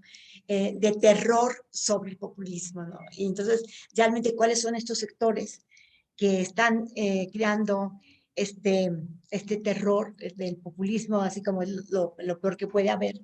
Y lo dieron con ejemplos, emplearon varios significantes que me parecen muy importantes, que no se habían mencionado así con ese nombre, como es, o bueno, sí se habían mencionado en algunos momentos, como es elitistas, clasistas, racistas, ¿no? O sea, como determinados sectores en América Latina, elitistas, clasistas, racistas, bueno, tienen este terror hacia el populismo, hacia los gobiernos populistas, pero que ese terror es muy interesante, que es parte de la realidad, o sea, no es un terror abstracto, ¿no? Sino realmente es una construcción discursiva, entendiendo ya como discurso algo mucho más allá que que lo declarativo, digamos, ¿no? Que es parte de la realidad, es toda una construcción. Se habló de los pobres, que también es un significante muy fuerte en el populismo, y terminó ¿cómo te llamas, Guadalupe? Con este asunto de, que quedaron con muchas cuestiones para interrogar y profundizar. Me parece que es un excelente, son excelentes palabras para esta sesión, ¿no? Interrogar y profundizar. Y yo diría, ¿por qué? Porque hay muchos temas sobre los que uno puede interrogar y profundizar, y si te dedicas a la física serán otros, en fin. ¿Pero por qué? Porque estamos en educación, estamos en pedagogía, estamos en América Latina, ¿no? Entonces, estos temas atraviesan, son parte, constituyen y conforman América Latina. Por eso sí es muy importante interrogar y profundizar y seguir también nosotros construyendo, ¿no? Nuestros análisis y demás. Bueno, me callo. Muchas gracias, Alicia. Bueno, hemos llegado al punto en que ya todos los equipos expusieron. Alicia ha ofrecido un comentario o muchos comentarios, algunos énfasis recuperados en los equipos y expuestos. Nos quedan unos minutitos para ir cerrando al respecto. Como siempre, al final queremos darle unos avisos para el siguiente martes, que tendremos un martes intenso de actividades, pero tenemos algunos minutitos. No sé si el equipo, a mí me gustaría hacer un par de comentarios, pero prefiero que vaya mi compañera Ana Laura, si quiere abrir su micrófono, por supuesto, la misma Alicia y yo. Nada más les adelanto que la Rita Angulo y Concepción Barrón, por cuestiones de agenda, en esta ocasión no pudieron acompañarnos, pero ellas tienen un seguimiento puntual de todas nuestras actividades y nos volveremos la próxima sesión con ellas. Gracias. Adelante, Ana. Sí, yo quisiera hacer un par de comentarios y luego al final uno más de logística sobre el ejercicio que empezamos la semana pasada, que hoy se articula al ejercicio que propuso Alicia y que justamente queremos como que ahí ustedes hagan este match de cosas para entregar, digamos, a manera de recensión número 2 por equipo, ¿no? Por equipo. Entonces, bueno, no me detengo en la logística de la recensión para no perderme. Yo quisiera primero un poco centrar la atención sobre estos movimientos pendulares, digamos, en lo que refiere a las olas de los gobiernos progresistas o las olas populistas en América Latina. Y creo yo que no podemos como obviar varios factores, por decirlo así, ¿no? Yo recuerdo justo ahora en la elección intermedia en Argentina que Adriana Puigros decía, bueno, más allá pues que de ofuscarse, ¿no? Decía ella, porque se perdieron cuestiones en el Congreso, demás, ¿no? Decía ella, bueno, ¿qué es lo que hace entonces que los pobres, ¿no? Que las clases medias identificadas con el progresismo, etcétera, cambien de opinión frente a la posibilidad de mantener esos gobiernos y entonces votar a la derecha, ¿no? Y creo que eso da para pensar por lo menos en dos cosas. La primera es, creo yo, esta discusión sobre lo que ya Joaquín ponía sobre la mesa hace un rato, es decir, todos los mecanismos, ¿no?, que se ponen sobre la mesa a partir de la división de clases, ¿no? Es decir, toda la oligarquía en los distintos ámbitos, ¿no? En los medios de comunicación principalmente, pero también entonces, digamos, toda la cadena que conecta o que decanta en los medios de comunicación, pues sabemos que en América Latina los medios están conectados a los dueños de las grandes transnacionales o de los grandes negocios que se hacen en favor, digamos, de la corrupción en los gobiernos que generalmente son de derecha, ¿no? En el caso de nuestro país, pues todas las concesiones que se hicieron desde las privatizaciones en el gobierno de Salinas hasta el gobierno de Peña Nieto, ¿no? Entonces, un factor ineludible para explicar justamente estos cambios pendulares, creo yo, tiene justo que ver con el programa constante organizado, sistemático, permanente, de boicot, digamos, o de desestabilización por parte del poder económico, de los poderes económicos, en especial el poder mediático, ¿no? Ese es como un elemento central que nos ayuda a entender por qué entonces los pobres, las clases medias que se identifican con el progresismo, votan hacia la derecha después de un determinado tiempo, ¿no? Entonces creo que eso es muy importante, ya lo decía también Chomsky, ¿no? Al clasificar estos 8 mecanismos mediante los cuales las oligarquías operan, digamos, para presionar a los gobiernos progresistas, y eso explica de alguna manera, claro, no solamente eso, ahora también hay que ver la misma revisión interna de estos gobiernos progresistas que puedan o no mantener elementos centrales diferentes a los que los llevaron allí, es decir, la no corrupción, la posibilidad justo de ampliar las oportunidades, la redistribución del ingreso, etcétera, ¿no? Eso por un lado. Por otro, creo que un factor muy importante también que a veces obviamos, digamos, en estas vueltas pendulares, tiene que ver con, que está ligado, digamos, a esta misma cuestión mediática, pero que quisiera como ponerla en separado porque es muy, muy fuerte, es justamente todo digamos que Estados Unidos frente a América Latina después del plan Cóndor, por decirlo así, ¿no? Que de manera frontal con las dictaduras enfrentamos estos gobiernos autoritarios, o en el caso de nuestro país, con el priismo, etcétera, no con el de la posrevolución, sino ya, digamos, con el del desarrollismo, etcétera. Entonces, esto también tiene que ver, digamos, con el giro en la estrategia, por decirlo así, de desestabilización de Estados Unidos hacia América Latina, respecto de instalar, digamos, todos estos elementos del narcotráfico, del crimen organizado, que así como el poder mediático opera, pues también el poder, digamos, del crimen organizado opera como una estrategia sistemática, organizada, permanente, que evidentemente pues nos ha traído en el caso de Colombia, de México, pues consecuencias dantescas, ¿no? O sea, tenemos escenarios muy, muy fuertes de violencia, de desaparición de personas, etcétera, y que eso también, digamos, es parte de esa necesidad, digamos, ¿no? De lo que ya sabemos de manera muy, muy abierta, ¿no? Cada vez más abierta, que conecta con los intereses de Estados Unidos sobre América Latina, ¿no? Lo vimos de manera muy clara en el caso de México ahora con toda la discusión sobre la reforma eléctrica, ¿no? O sea, y bueno, pues yo me imagino que por eso lo designaron así, el embajador de Estados Unidos en México, pues proviene justo su trabajo principal, su experiencia principal es la de ser cabildero de las empresas energéticas transnacionales, ¿no? Y su nombramiento como embajador de México, pues obedece justamente a que ese era su trabajo principal, digamos, frente a esa posibilidad.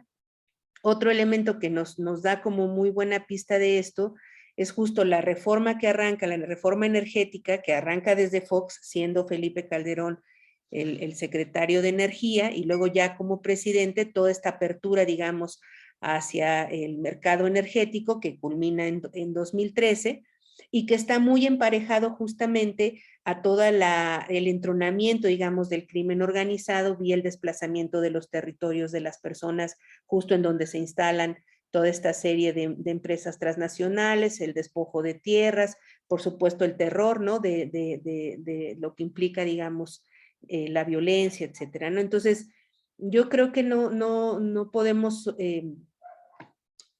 dejar como en un plano meramente de la percepción, digamos, del pueblo, de los pueblos, estos cambios pendulares, sino que hay estructuralmente, digamos, elementos y estrategias en distintos planos y niveles, ¿no? Yo solo hice estos 2 acercamientos, pero seguramente en esos mismos hay un montón de capas y hay otros factores, en fin, pero que nos ayudan a entender justamente estos movimientos pendulares, ¿no?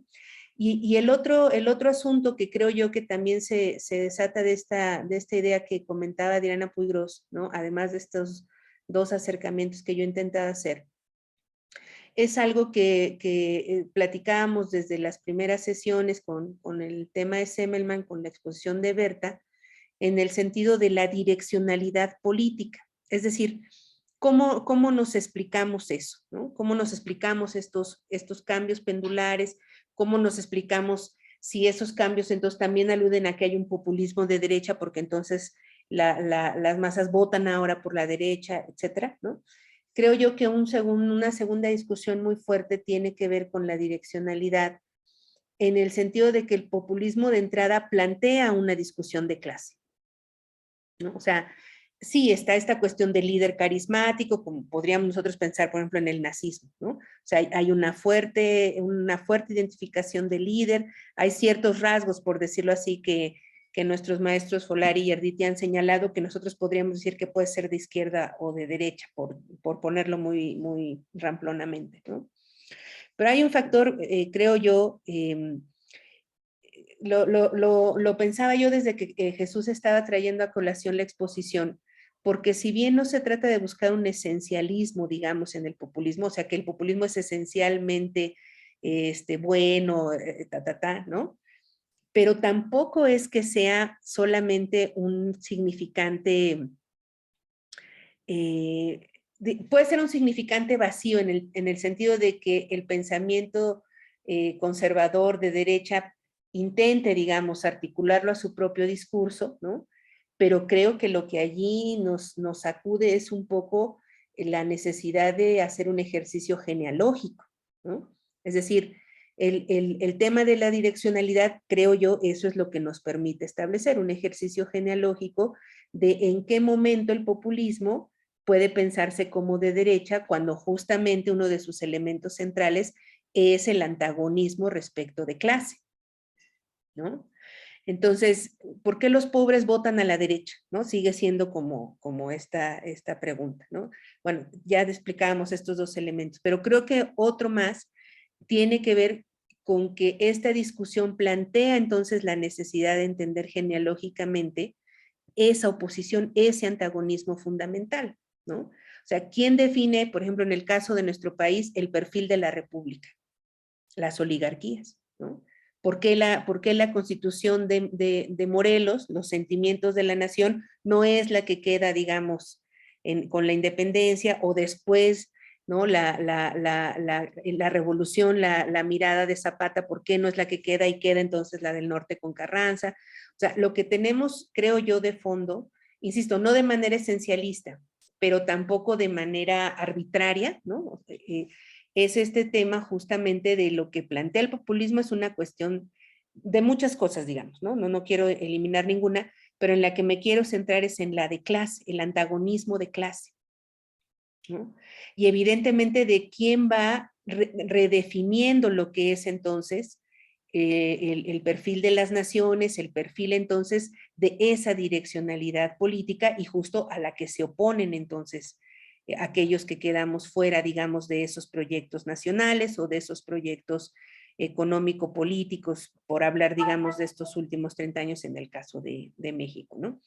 Entonces, creo yo que esta idea de si podemos hablar de populismos, de derecha, etcétera, yo no digo que no se pueda discutir, ¿no? Pero lo que creo es que hay un elemento central, estructural, que plantea el antagonismo de clase. Y ese evidentemente nos avisa de la direccionalidad política, entonces, de esos populismos, ¿no? Ahora, ya las formas en las que eso se resignifica o no, etcétera, bueno, creo que ahí, pues como ya lo han comentado ustedes, como lo veíamos en el ejercicio de la semana pasada, pues hay muchas capas, ¿no? Muchas dimensiones que allí ir observando en el sentido de cómo eso se traduce o no, o de qué manera se va traduciendo en distintos ámbitos de la política nacional o de la agenda política, ¿no? Nosotros podríamos pensar que en algunos elementos centrales de las políticas pues van cambiando porque se redistribuye el ingreso, porque hay mejores oportunidades, pero tal vez en otros elementos como los sistemas de salud o como por ejemplo la necesidad de democratizar los medios de comunicación, en fin, hay como muchos espacios, digamos, de lo social en donde esta serie de elementos que conforman los populismos en la región, pues evidentemente no van cambiando al mismo tiempo unos y otros, ¿no?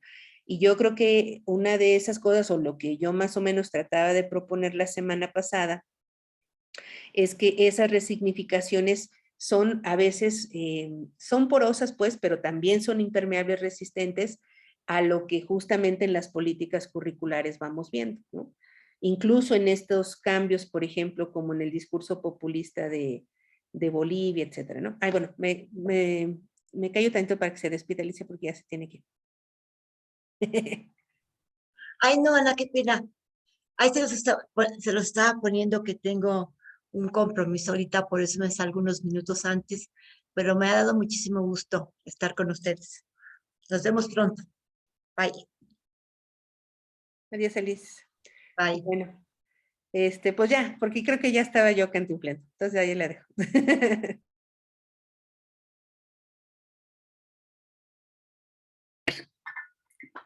Yo voy a ser muy breve. A mí este taller me gustó que se hilara con el ejercicio anterior de los equipos que revisaron los países, eso me gustó mucho. Y quiero empezar con el planteamiento que hizo Alicia. Vamos a pensar este tema del populismo en América Latina y el currículo, ¿sí? Y voy a ser muy, muy breve. En el eje 1 y en el eje 1 decíamos que teníamos que hacer una revisión, una lectura de la realidad social, política, cultural, etcétera, etcétera, las coyunturas, como una serie de coyunturas que no son aisladas, ¿no? En fin, lectura de la realidad. ¿Para qué? Para pensar el vínculo, currículum y sociedad. ¿Sí? Porque nosotros cuando planteamos o revisamos un currículum, una propuesta curricular, político-académica, conformada, como dice Alicia, con contenidos, valores, conocimientos, intereses que sostienen ciertos sujetos, etcétera. En fin, esta visión amplia de la noción de currículum con la que trabajamos en este seminario, necesariamente atraviesa, para poder pensar el currículum, con dimensiones amplias, estructurales, sociales, políticas, económicas, etcétera, ¿no? De ahí que el análisis curricular, una herramienta que nos sirve para el análisis curricular, una primera capa del análisis es pensar cómo se conforma esa relación histórica y contextualmente entre currículum y sociedad. Eje 1, y luego desde una posicionalidad compleja, abierta, amplia, no uniforme, que es América Latina. Y entra el eje 2, ¿y qué es lo latinoamericano? Y en lo latinoamericano en este semestre hemos incorporado lo que está pasando en América Latina, ¿no? Desde lo social amplio, que son estos gobiernos, estas oleadas.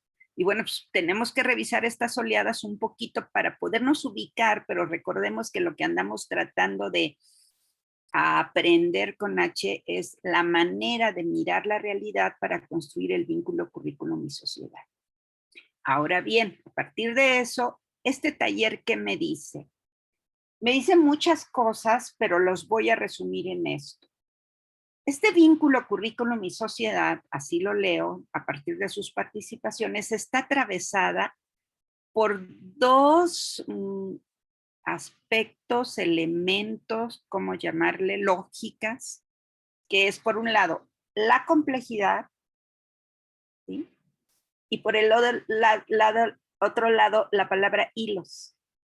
O sea, este taller ha sido una muestra de poner sobre la mesa procesos complejos, hilos y cabos que los equipos fueron tocando. Unos tocan uno, otros tocan, pero ahí están los hilos. ¿Sí? Complejidad e hilos que me dice a mí qué complejo es leer o proponer la forma de constituir esta lógica para pensar el currículum, el vínculo con lo social. Porque lo social y lo político y lo económico y los gobiernos y la política y lo político se nos están moviendo mucho, ¿sí? Nunca hemos dicho que sea fácil leer nítidamente el vínculo currículum y sociedad. Y este es mi cierre, no conclusión, pero mi cierre momentáneo. Creo que el taller ha sido una riqueza de mirar la complejidad, y de poner los hilos de discusión sobre de la mesa. Fíjense cómo estamos accediendo epistémicamente a formas de lectura no lineales, no nítidas, sino fragmentadas, con hoyos negros, con claridades, con opacidades, con acercamientos, con aproximaciones más cercanas o más lejanas. Es decir, qué complejo es leer el vínculo currículum y sociedad y sobre todo identificar los elementos que lo están tejiendo, ¿sí? Para caminar. Pero lo que sí estamos seguros es que se está tejiendo ese vínculo y se está moviendo ese vínculo, lo cual nos exige estar haciendo el análisis curricular permanentemente. No son aquellos diagnósticos claros que, pues ya terminamos el capítulo del diagnóstico y ya quedó. En cuanto le ponemos el punto final, ya apareció un nuevo hilo, un nuevo movimiento, una nueva cosa. Bueno, eso es lo que quería decir. Y lo último que lo voy a decir.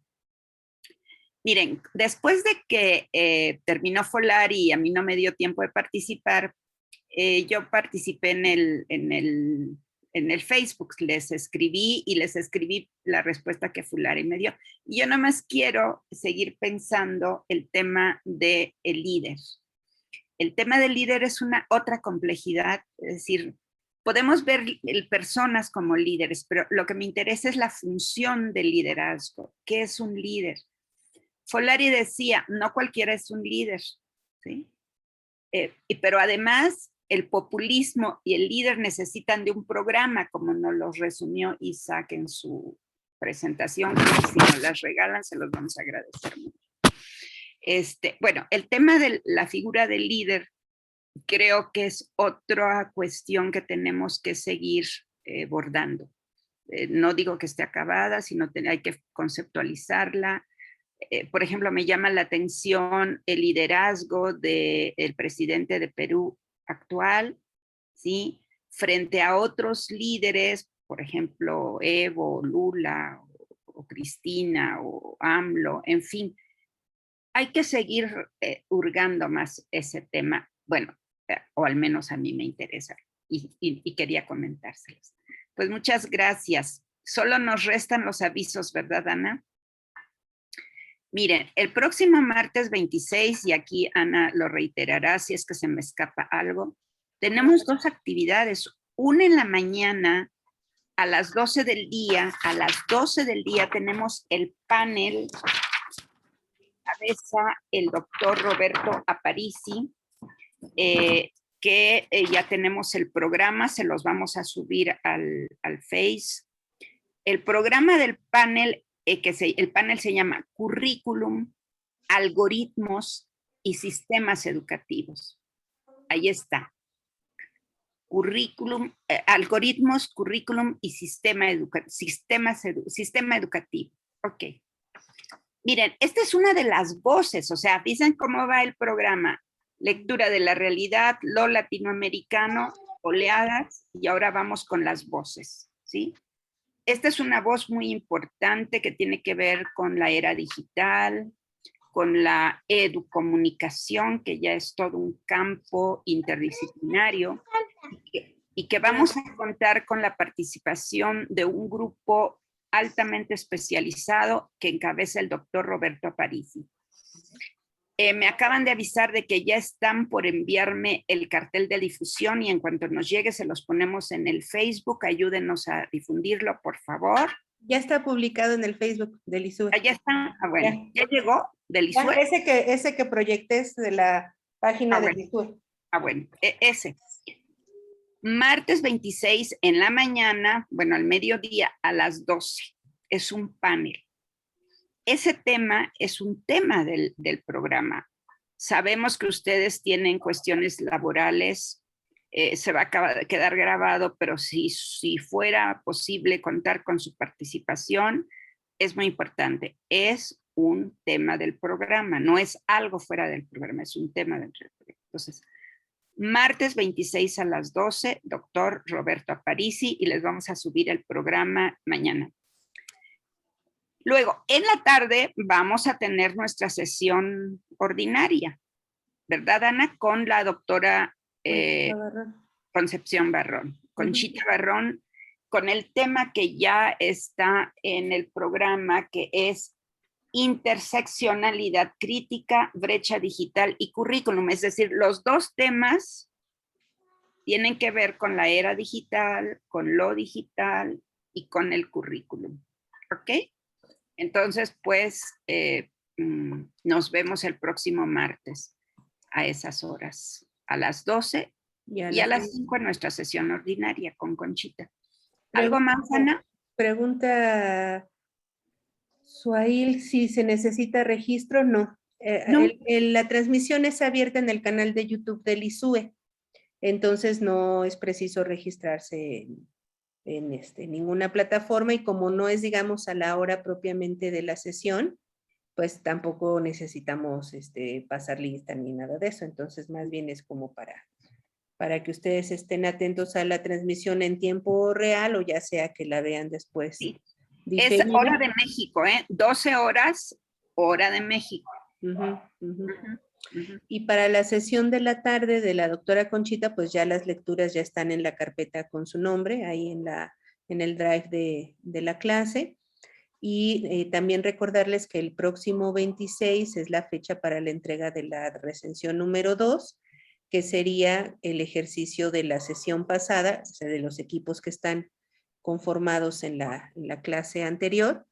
Y que, bueno, por supuesto, este ejercicio que se trabajó hoy también lo pueden integrar a la discusión de su análisis, que van a entregar en ese cuadrito que hicimos allí de sistematización de la discusión, ¿no? Entonces, el próximo 26, la entrega por equipos del ejercicio de la semana pasada, incorporando también lo que hoy se trabajó. Y bueno, vamos nosotros a abrir la carpeta en el Drive para la recensión 2. No se les olvide anotar todos los integrantes del equipo. Y bueno, si tienen algún pendiente todavía de entrega de la recensión 1, háganlo, ¿no? Estamos conjuntando todavía las distintas recensiones 1. Y bueno, ahora también ya la 2 por equipo, ¿no? Entonces, bueno, ese sería mi aviso. Pues, muchas gracias. ¿Alguna duda? No. Bueno, recuerden que todo está en el Drive, en el Facebook, ¿sí? En el Facebook está ya el cartel. Si pueden, háganos difusión también, porque no nada más es un panel con el tema del programa, sino es abierto a todo público interesado. ¿Ok? Bueno, pues buenas noches. Cuídense. Terminamos a tiempo. Ah, no, ya es 8:01. Híjole. Ya, nos pasamos. Por un no, pero lo hicimos muy bien. Lo hicieron ustedes muy bien. Sí, Chao. muchas felicidades. Descansen. Nos vemos el próximo martes. Buenas noches. Muchas gracias. Buenas noches. Hasta luego. Gracias. Nos encontramos.